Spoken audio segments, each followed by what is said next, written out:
Hello, and welcome to Born in the USA Unloving American Attitudes. I'm your host, Helena Martin, and this is our second episode, and it is about the subject of truth.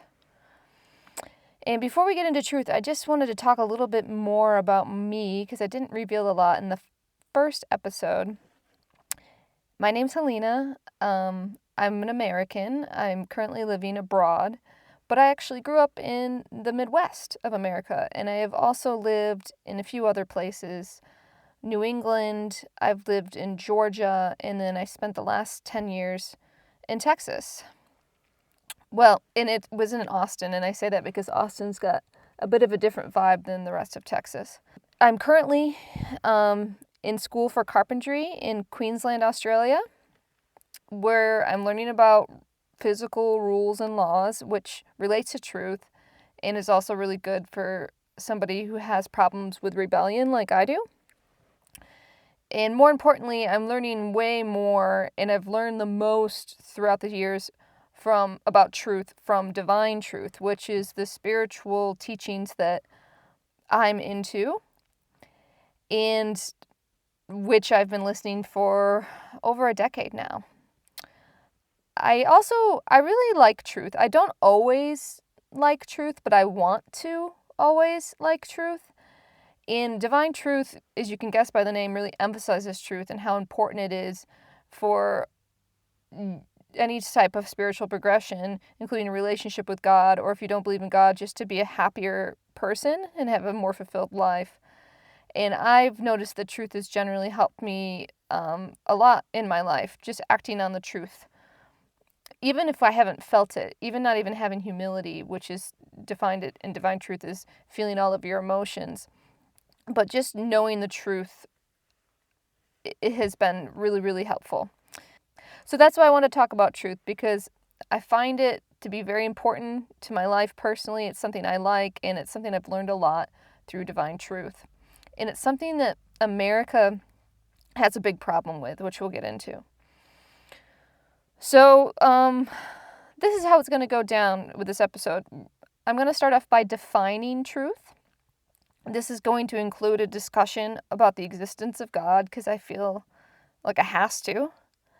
And also, I'm going to define truth through the lenses of three major groups in the U.S.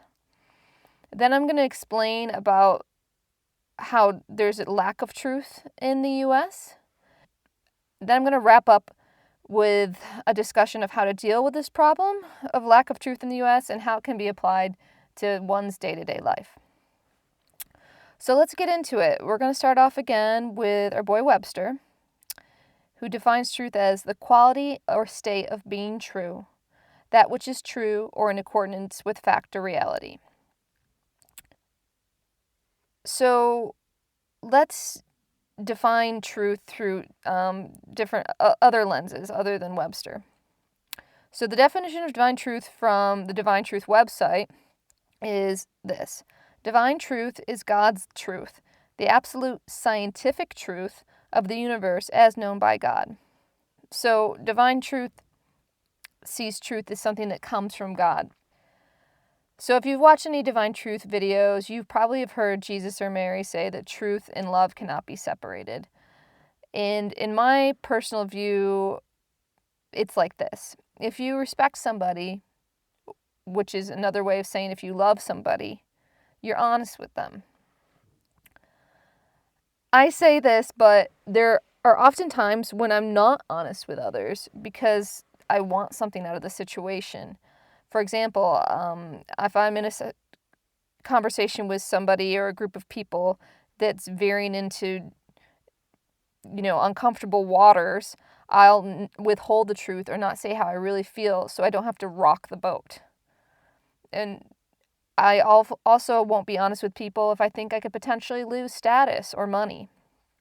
For example, before I sold my house in America, I was thinking about keeping it, but I wasn't able to cover the taxes with the rent that I could get. And so I started to act really fake with a rich family member for a while because I was worried about not having the money. I knew that they had some and that if I acted the way that they would like me to act, they were more likely to give me money. So it's not flattering to admit, but it's something I've seen, that I'll not act like myself if I want to use somebody, or if I'm afraid of a situation or a person, etc.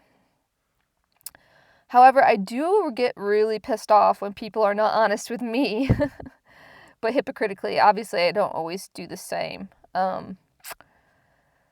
For example, gosh, I remember I was on a phone call in America and I was trying to negotiate a deal with somebody, and they were acting like they really liked my artwork and they thought it was really cool, and they wanted to know all the projects I had been involved with, and I could just feel my anger growing on the phone, and I was like, why? And I realized it was because this person was just trying to kind of butter me up so that I would give in to what she was asking for in this negotiation. So, people do it all the time. I do it. It's very common in the US for people not to be honest. Another thing that I've interpreted from the Divine Truth teaching is that truth is not forceful, pushy, or violent. So that's part of truth and love being really, really connected. And I say this as somebody who's been very angry about the lack of truth and trying to tell people the truth in a very angry manner, which is not really the truth. It's almost like when you're angry and you're not feeling how you really feel about truth, it creates this like tainted picture of the truth. It's not really the truth anymore. It's like you have this beautiful landscape painting, but it's covered in oil now. So the painting's still there, but it's obscured and it's kind of dirty and gross now, if that makes sense. This has happened to me a lot in growing up in America, because I've been really preachy in the past about how I felt the U.S. government is corrupt. I was a former anarchist. And it's kind of cringy looking back on that part of my life, and I'm also not surprised that a lot of people didn't listen to what I was saying, because if someone's really angry and they're shouting about the truth, it's not appealing to people. And I think it might be because of this fundamental principle that Divine Truth talks about, which is that truth and love are attached at the hip. That being said, I mean, it is hard in the U.S. being truthful, and truth has a lot of bad connotations in the U.S. It's called the ugly. So we're going to go into a bit more of that when we talk about the U.S. later in the episode. Also, another thing that I've heard Jesus say about truth is he's compared it to a doorway. I don't remember everything he said that was on the other side of the doorway, but the way I see it or interpret it is that the doorway is the beginning of anything good. So if the other side of the doorway is spiritual progression or a happier life, you're not going to be able to move forward unless you're willing to be truthful with yourself. So, for example, I used to really like this show, Cheaters. It was this really trashy show set in Dallas where camera crews would go around and try to catch people cheating on their partners. And one of the repeating themes on that show was that if you felt like your partner was cheating on you, if you had an inkling, that they probably were.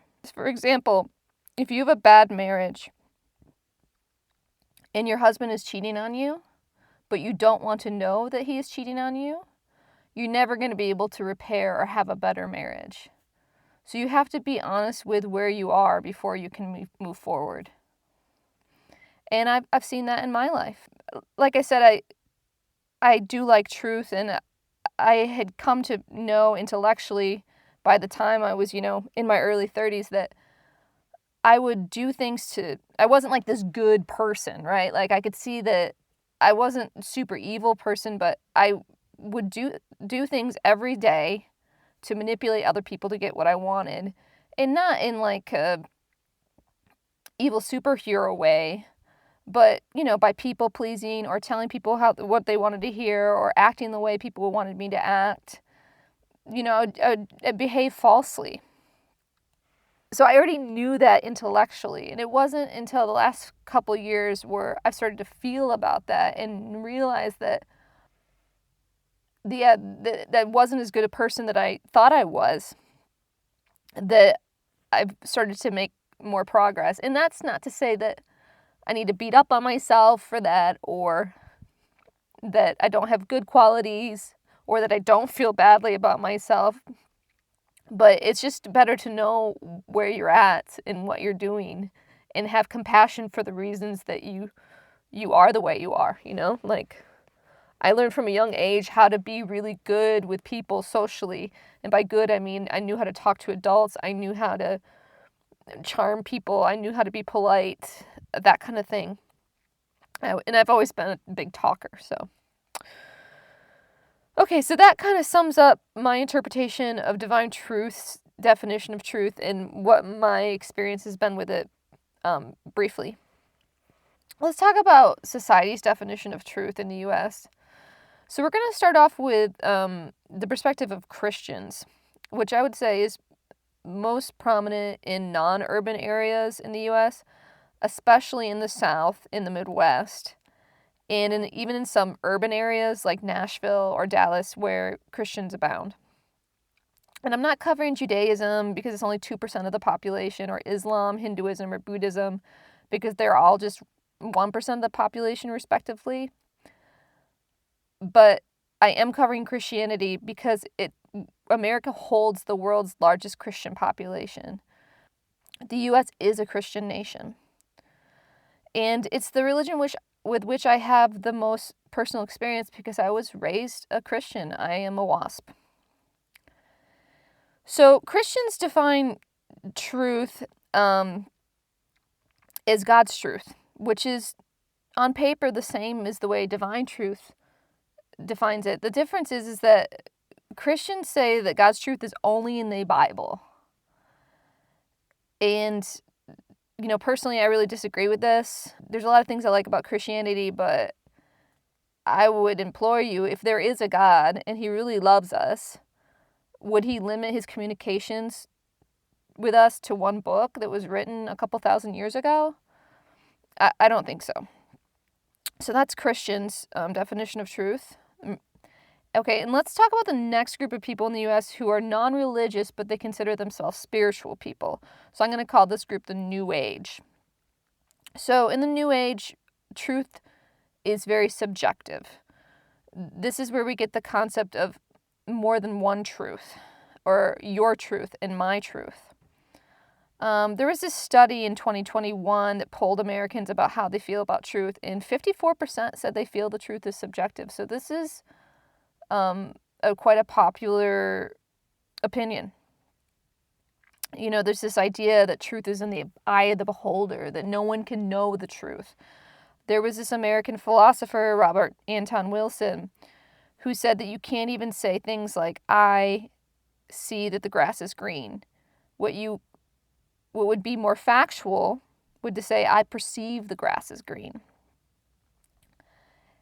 And it's not to say that, of course, people don't distort the truth through their own filters, because they certainly do, including myself, and that past experiences don't affect how we see things in the future. This is certainly true. This is actually the definition of confirmation bias. And if you want to watch a show with a really good example of confirmation bias, I recommend The Undoing. It's a courtroom thriller set in the U.S. But it doesn't mean that objective truth doesn't exist. That's what the New Age promotes, which I disagree with, that there is no objective truth. And I'd say that this many truth things is used by people, including myself, even though I disagree with it, to smooth things over in arguments. For example, two New Agey people are having an argument. They might squash the beef of the argument by saying something along these lines. How you feel and your motivations in this argument are your experience and your truth. And what I feel and what are my motivations in this argument are my experience and my truth. So you can't contradict my truth and I can't contradict your truth. So really, there is no truth in this situation, and we just have to say that everybody has their own truth, and there's no conclusion. We can't figure out what the solution is. I've had this in an argument with a family member once. I don't remember what we were arguing about, but they were getting really angry with me. And I said, I think you're getting angry now, and you're angry at me about, such and such thing I did. And I remember her saying, you can't tell me how I feel. You can't know how I'm feeling. You can't tell me how I feel. And the truth is, you actually can tell how other people can feel, like people can tell how I feel better than I can sometimes, especially with anger, because I don't really like to admit that I'm angry. A lot of people don't. So if people call you out on being angry, it's like, oh shit, am I angry? Because you can bury it down really deep because you don't want to know you're angry, or you feel ashamed of being angry, or any other emotion. Some people are ashamed of being afraid, So a lot of times people on the outside have a better sense of how you're feeling because they don't have skin in the game with what's going on with you like you do. So they're less emotionally involved, so they can be more objective. And actually, the truth is that there is a truth to every situation, even all the emotional stuff that people feel like you can't lock down or that is completely subjective.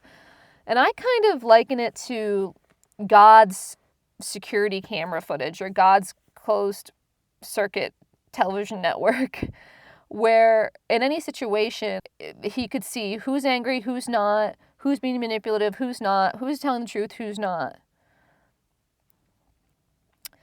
So this whole idea of multiple truths, especially with emotional matters, if you believe in God, or even if you don't believe in God and you believe in science, which is going to be the next group of people we're going to talk about, this doesn't make sense if you consider that physical laws are immutable, and immutable means they're unchanging. So for example, gravity. It's always 9.8 meters per second squared everywhere on Earth. You got to take into account things like air friction and stuff like that, but it's not changing. So why wouldn't that be true with emotional truths? Why wouldn't there be truths with spiritual truths? There's another American philosopher that I actually really like, although I do not like that he promotes the use of drugs. But Terence McKenna once said, "The truth does not require your participation in order to exist. Bullshit does." And I like that quote because even if you don't believe in all this stuff that I'm talking about, it doesn't mean that it doesn't exist. And what I'm starting to realize is that there are these laws. Some people call it, God's law. Some people call it natural law that kind of govern the universe. And if you don't want to believe in them, it doesn't mean that you're not affected by them. And so I'm thinking it's more important to discover and actually learn about these laws than just to keep fighting against them like I have my whole entire life. So going back to my experience in the U.S. with this idea of multiple truths, I have been projected at that I'm arrogant and or judgmental if I claim there's one truth. So a good example of this was this blog I wrote about marijuana addiction a few years ago. And I posted it on social media, and I got a lot of comments, mostly from women, who accused me of being judgmental by saying that I knew the truth about marijuana addiction.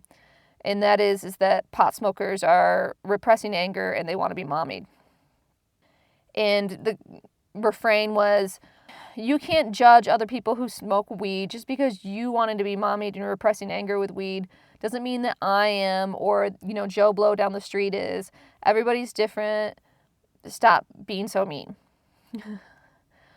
So they were saying I can't make a statement about pot smokers. So going back to that example about saying the grass is green, I feel like I can say the grass is green because all the grass I've seen is green. That's been my past experience with the grass. The grass is green. But if I say all pot smokers want to be mommied and are angry, as that has been my experience with everybody I've ever met who smoked weed and with myself, I'm immediately told that I can't know that. There's no way to know that. But no one's questioning me saying that grass is green, but they are questioning when I say something about a truth about a spiritual or emotional thing. And there's this disconnect in the US that you can say things about physical, you can say truths about physical things, but you can't say truths about emotional or spiritual things.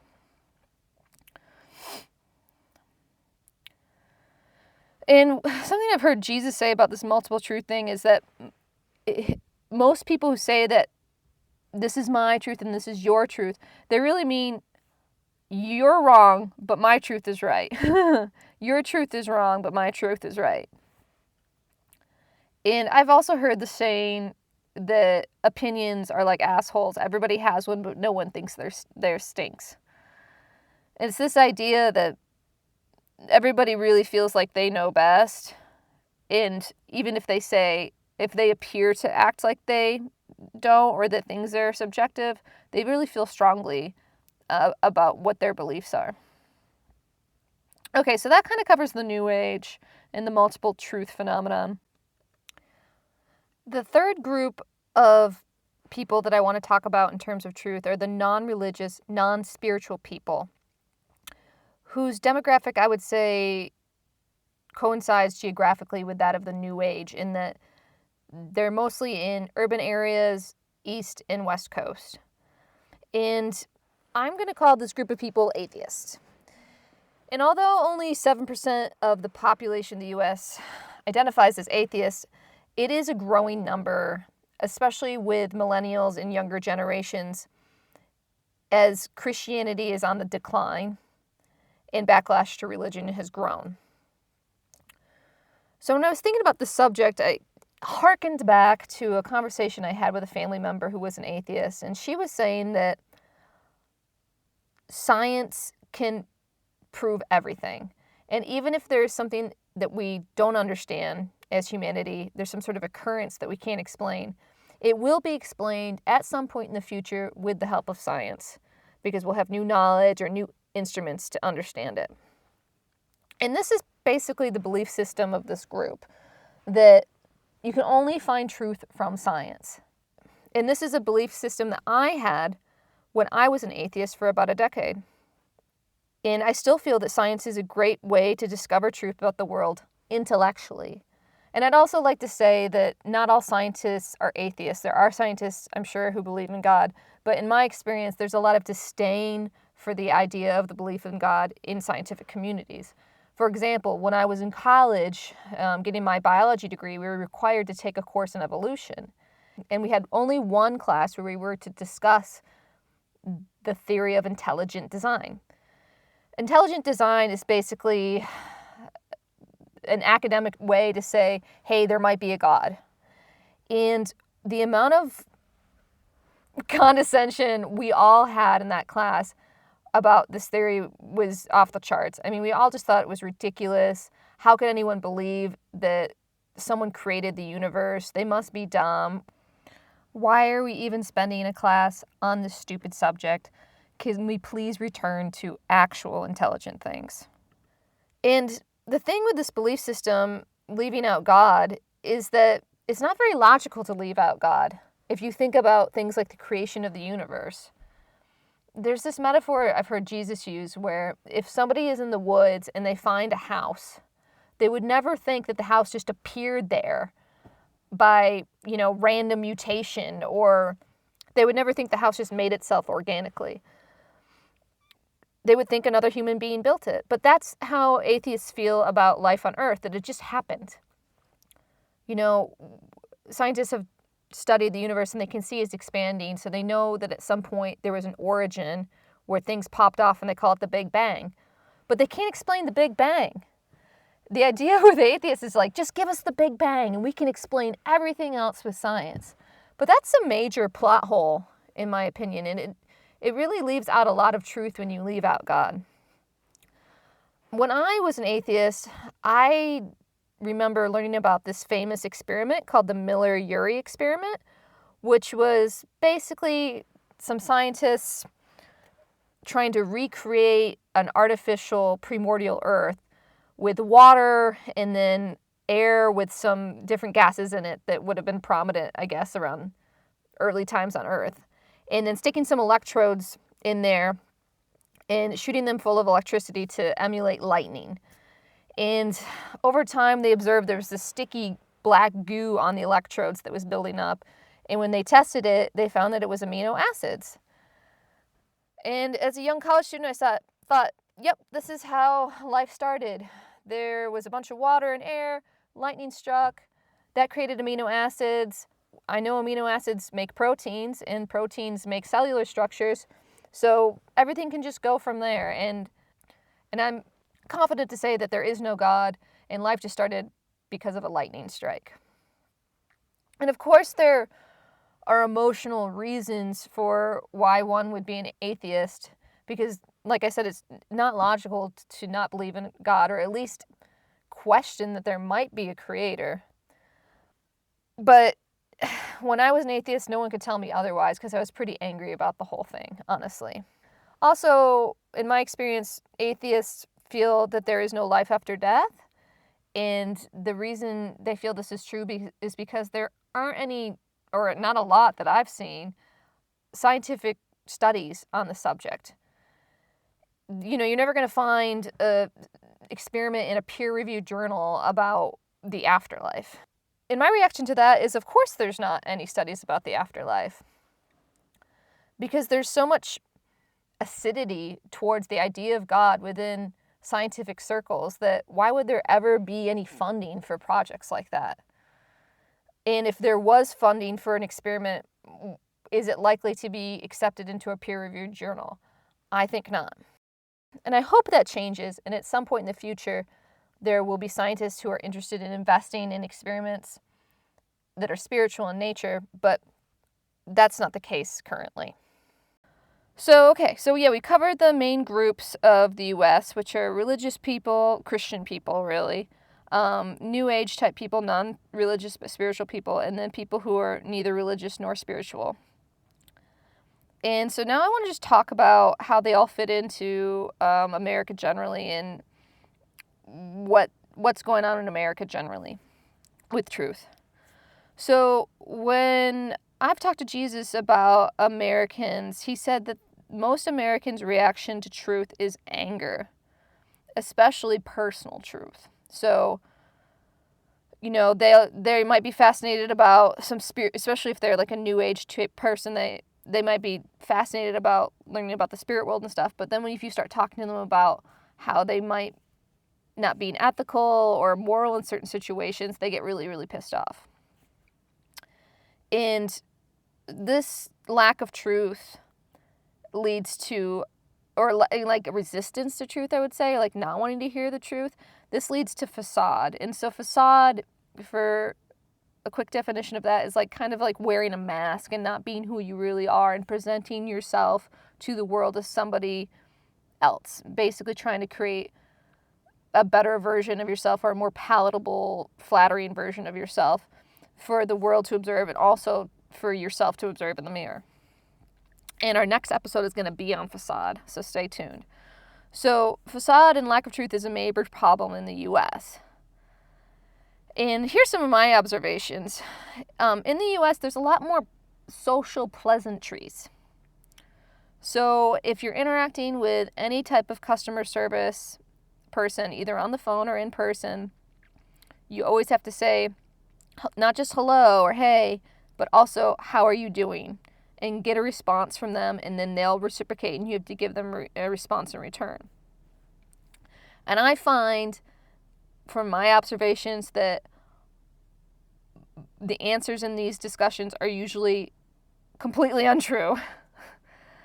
As opposed to what I've heard about even in other Western countries like Germany, that people are much more straightforward, and they don't start a work email out with, hi, how was your weekend? How are you doing? They start a work email out with, hi, this is what we need done this week, and this is what we need for you. Let me know if you have any questions. Thanks. As opposed to in America, there's this feeling that we all have to pretend and act like everything is good. So if somebody says, hey, how you doing? You're supposed to respond with good or great. And then you ask them, hey, how you doing? And they're supposed to respond with good or great. So that's why I think it's dishonest. And if you look at your life and your day-to-day life, you probably see that this is true also. Also, I touched on this earlier when I was talking about the truth being called the ugly. But in America, I've seen that there's this aversion to truth, or even making fun of people who even use the word truth. Calling people truthers, or using the word truthiness to kind of make fun of people who want to talk about truth. And then, or just saying there is no truth, like we talked about earlier with the New Age. And I'm not sure why this is the case in the US, why we have such a big facade and we want everything to be great. But you can see it in like Hollywood too, right? Like Hollywood movies, as opposed to a Korean movie or an Eastern European movie. They're going to have a lot more happy endings, right?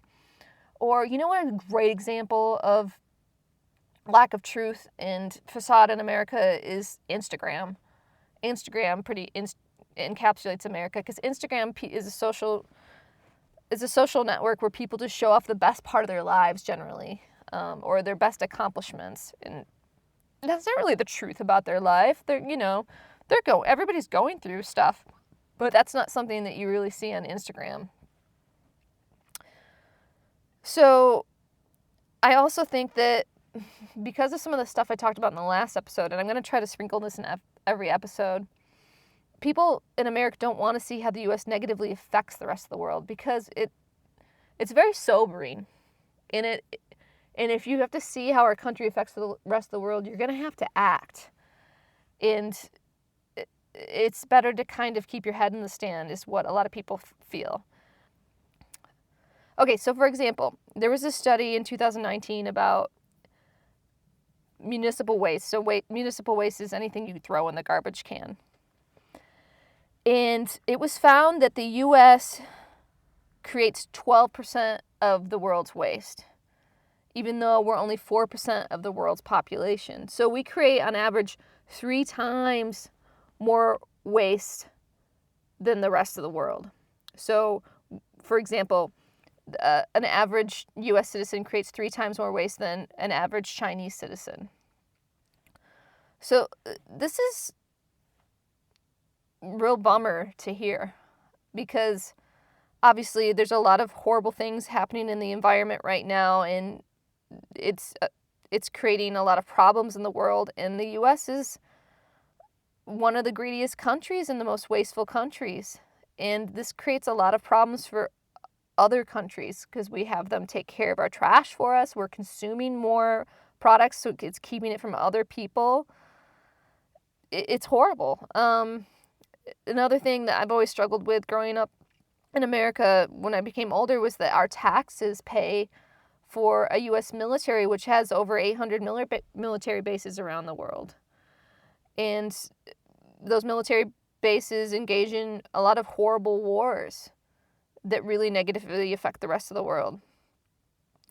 And I feel like when people hear these things, they either A, ignore it, or B, numb out to it, which I guess is kind of like ignoring it, or C, they want to blame other people, like corporations or the government, like myself in the past, and not themselves. And this is the type of thing you see when people are involved in things like Occupy Wall Street, or just protesting in general, marches in general.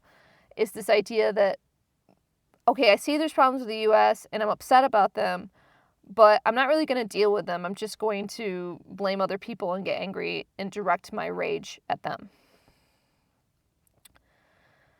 Another thing I see about Americans is there's a lot of divisiveness about truth. So what I've noticed, especially in the last 10 years or so, that there's this polarization of Americans where it's either you believe everything in the mainstream media, or you don't believe anything in the mainstream media, and everything's a conspiracy theory to you. And so I would say, like, the extreme of that is somebody who subscribes to QAnon. So the former, the people who just, like, watch the news and believe the news, kind of thinks that the latter is unhinged. in the latter, the people who thinks everything's conspiracy theory thinks that the former, who watches the news and believes it, are just sheep. And I've always felt like in between, and feel like there's not a lot of nuance to the way people have discussion or discourse about the truth. There's not a lot of gray area. There's a lot of black and white type thinking in the US. So, okay, I thought there was this interesting study done last year, 2023, about Americans and political candidates and their statements. So what the study did was it found 4 statements from 4 different politicians, 2 who were on like the left and 2 on the right, and found statements that were factually untrue. And then they had the participants of the study read each statement and then react to it. So the false statements were by Donald Trump, Ron DeSantis, so the 2 people on the right, and then Joe Biden and AOC, who were the people on the left. So the respondents were asked to tell what their political leanings were, were they in allegiance with the left or the right, and also to say how they felt about the candidates that were in their favor or not in their favor, saying things that weren't true. And what I found interesting about the study was that both people on the liberal or the left side and the conservative on the right side both thought it was totally okay for one of their political candidates to say something that was untrue as long as it got across the message they thought was important for America. So basically, most participants thought facts are important unless they put my political interests in jeopardy. So here's one response from a participant. Quote, "I am not saying that it is never important for a leader to be based on objective evidence. In many cases, it is essential. However, I believe that there are times when it is more important for a leader to send the right message, even if it's not entirely accurate." I mean, that just shows how little importance truth has in America, that people feel like you can lie as long as you can get your way politically, which is really scary because we're talking about people who are going to be leading our country, and we have one of the most powerful countries on the earth, so we're talking about people who are going to be leading the world, and what we're saying in America is that truth is not that important. Agendas are important. So I'm going to use an example of my own life where I've done this. And it's going to be about the truth about women's equality and abortion. So when I was a teenager, I was very pro-choice. I felt on some level the truth that women were oppressed in my environment and not treated equally. I could see that just in my observations of the world and like what jobs women had, or that women made less money, you could tell, and were respected less.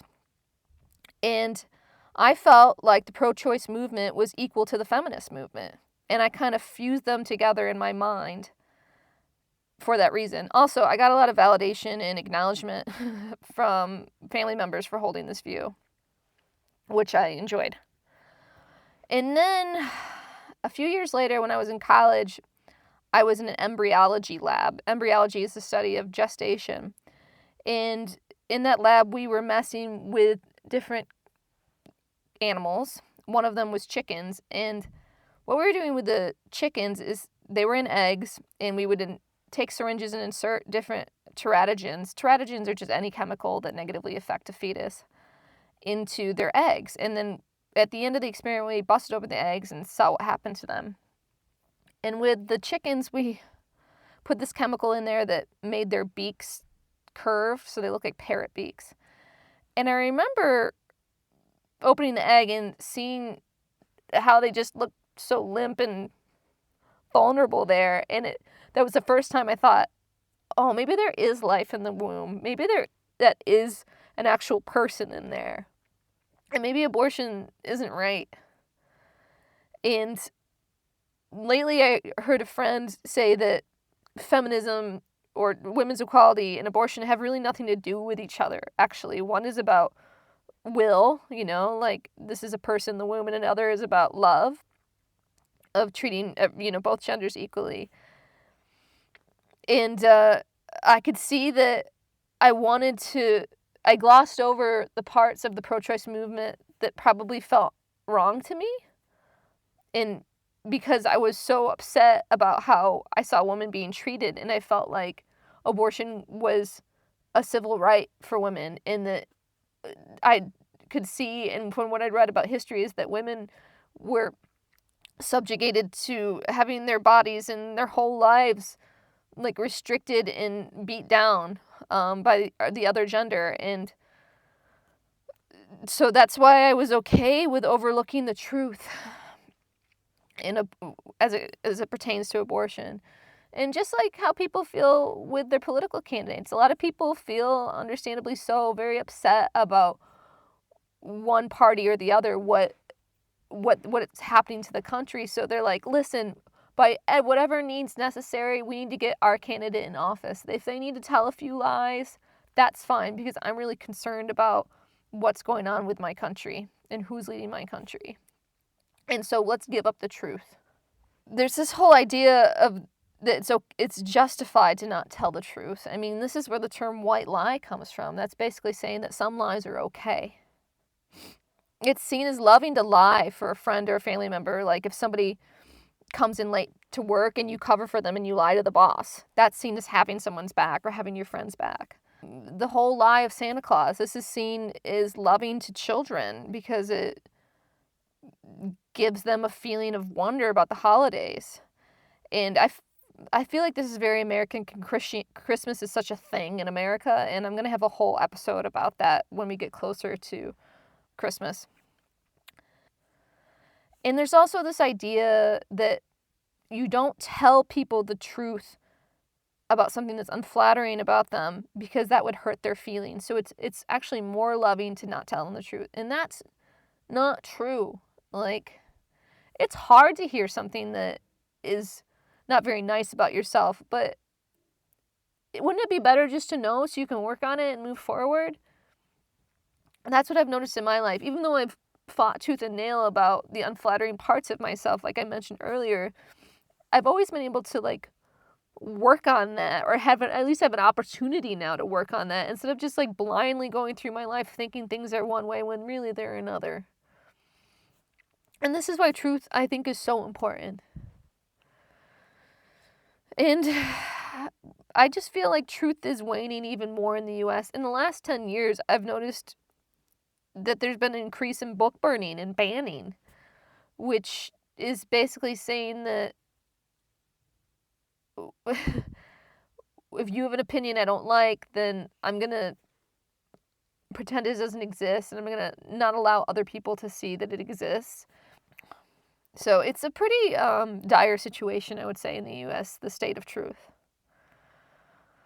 So now that we've talked about the problems with truth in the US, let's talk a little bit about how to fix it. And this is similar to last episode where, so I won't go into the depth about it because I did in the last episode, but the only person you can change is yourself. So you need to focus on how you can change your relationship with truth.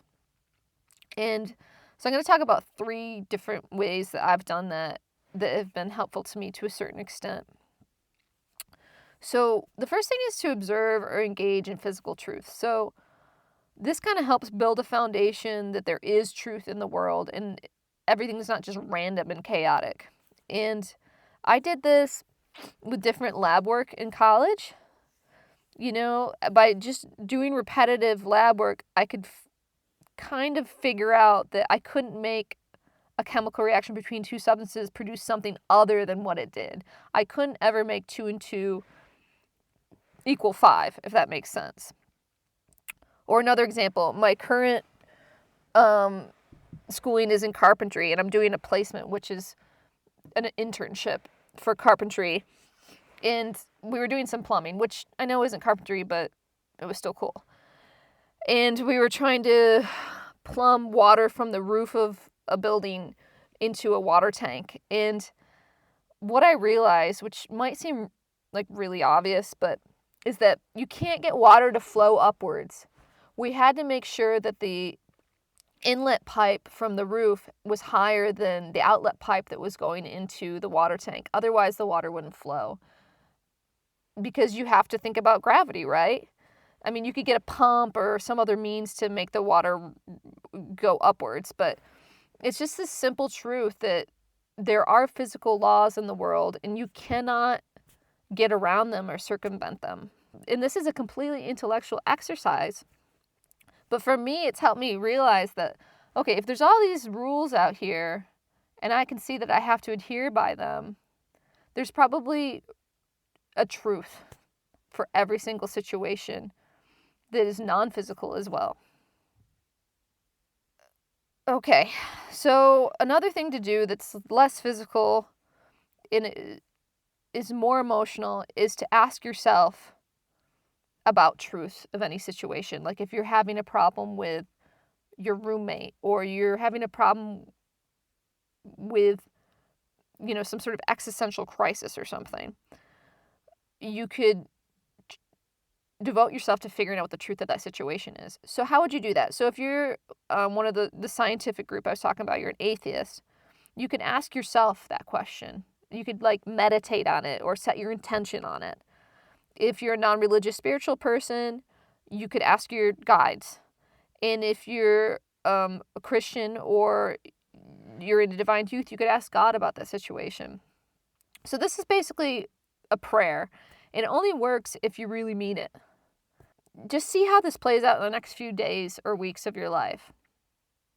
And by that I mean, see what kind of interactions you have, even songs that come on the radio, media that pops up for you, or even dreams you have. This is something that's been helpful to me. It's basically a way to read signs. But beware, if you don't really mean it, if you ask this question, you're not going to get the truth about the situation. For example, we were talking about if you had a fight with your roommate. If you don't really want to know the truth and you don't want to own up to your end of things, you might run into a friend at the grocery store the next day and you tell them the situation you're having with your roommate and they just agree with you and say, your roommate is tripping, you're right, and actually you're being abused or something like that. So it's got to be something where you really want to know the truth, even if it might be unflattering for yourself. Okay, so something happened recently is I was wondering about this problem I have. I have this problem where I want to be mothered, right? I used to be a pot smoker, right?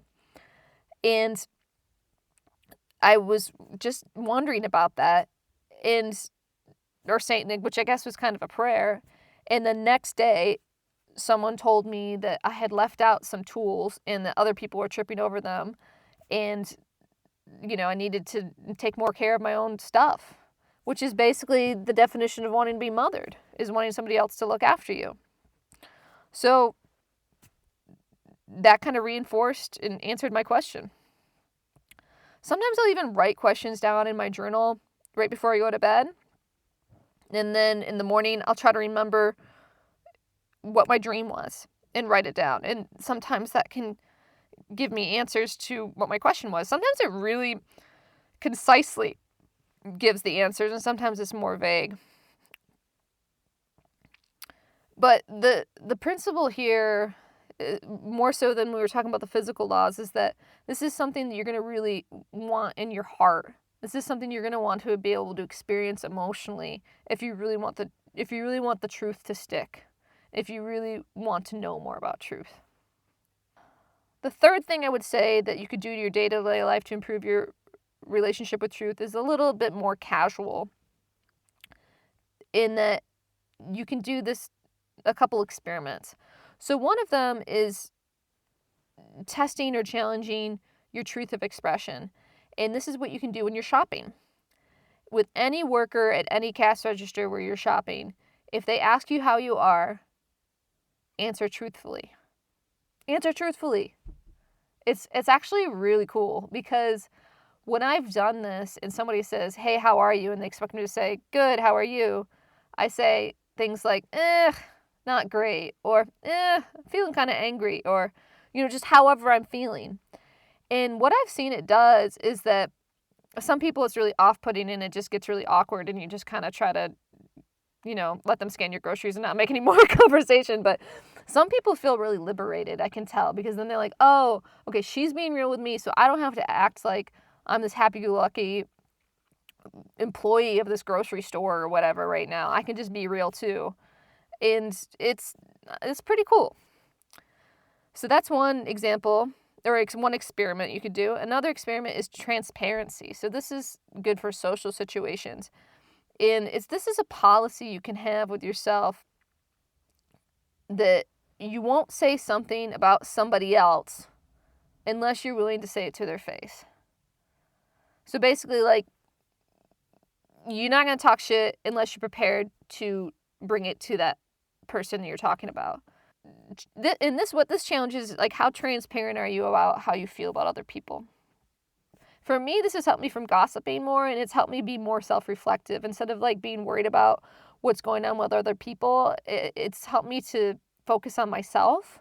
And it's also helped me to be brave and say things to people that I wouldn't have said before because I wanted to keep everything copacetic. So, these things have been really helpful to me. If you want to try them out, I hope that you do well with them as well.